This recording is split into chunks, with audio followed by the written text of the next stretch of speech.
The biggest game of the year is just 4 days away. The Lions versus the Bears at Ford Field. I say biggest game of the year, but you know what? When you were 1-6, every game became the biggest game of the year as long as you kept on winning. So the Lions can get a little help from Minnesota this weekend. We got some updates from Dan Campbell regarding to Deshaun Watson and Jameson Williams, and we're going to dive into all that, plus a little bit more, in today's Lions Talk Live.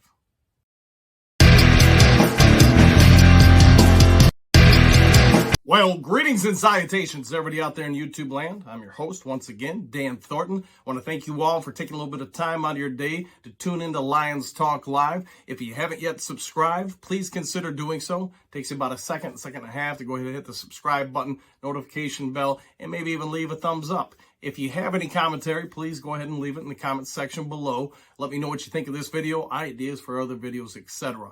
Now, let's talk about the big one. The Lions versus the Bears this weekend. Justin Fields coming to town. Yes, he is a little beat up. And the Lions have to be able to show they can stop a mobile quarterback plus a running game.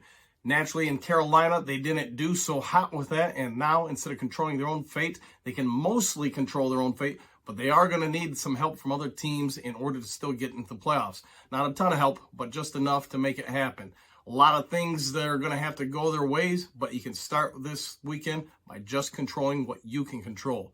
A victory against the Bears. As we reported yesterday on Lions Talk Live, Jameson Williams apparently tweaked his knee down in Carolina, but according to Dan Campbell in today's press conference, he doesn't really see it as anything big. Williams will be out on the field running routes and practicing, so it sounds like whatever it was minor in nature, and the medical staff have cleared him to go. That's not exactly the case for Deshaun Elliott, who is listed by Campbell himself as day-to-day. Hopefully he can get out there and still run around and help the defense, because let's be honest, that defense looked completely different without him in the back end. A number of players are going to have to play better as well. Jeff Okudah can't be benched. He's got to go back to the guy we saw in Dallas that was hammering anything, including his own teammates, and it was way to easily his best performance of his career. Okudah has tapered off in the last 3 games, and we need to see both him and Jerry Jacobs rise back up to some of the potential we've seen in them.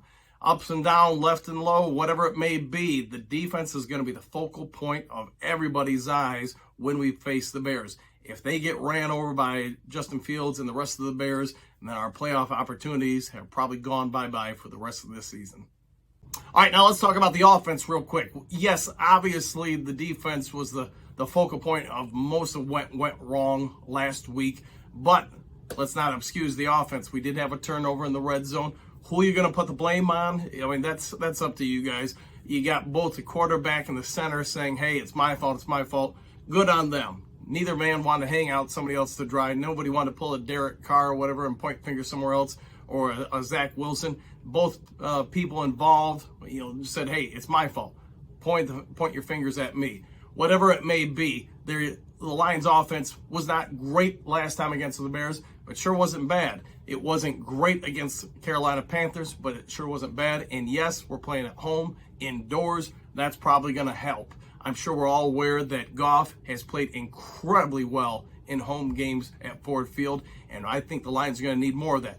How much more are we going to see of Jameson Williams? It's my hope, as long as that knee is sound and there really isn't anything wrong with it, that we may see his best game of the year here. If you're going to use him, if you're going to open up the playbook and get this cat going, it's now or never. I think part of that, though, for the offense to reemerge is, scoring 25, 30 points a game, and I get that's not the NFL norm. We've made it look fairly normal throughout most of the season, is the running game's got to pick up. Last week, it was almost non-existent, and a couple weeks before, it's really just a couple plays here and there that have made the running game kind of click. We've got to get back to having more consistency with it.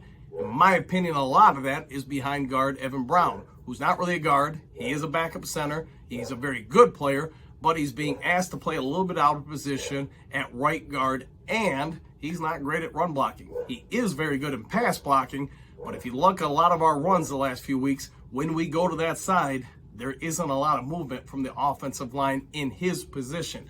So Brown's going to have to step up, or Logan Stenberg needs to get in there. Stenberg, exceptional at run blocking, absolutely terrible in pass blocking, in my opinion. might be an option, because if the Bears can't get after the quarterback a ton and we need that running game to emerge, it's a time where we need that thing to really step up, and you got to do what you can to put this team in the absolute best win situation possible. Another bit of injury update news. Quintez Cephus was put on the IR today. That will end his season. And my big question is he going to be able to return to the Detroit Lions?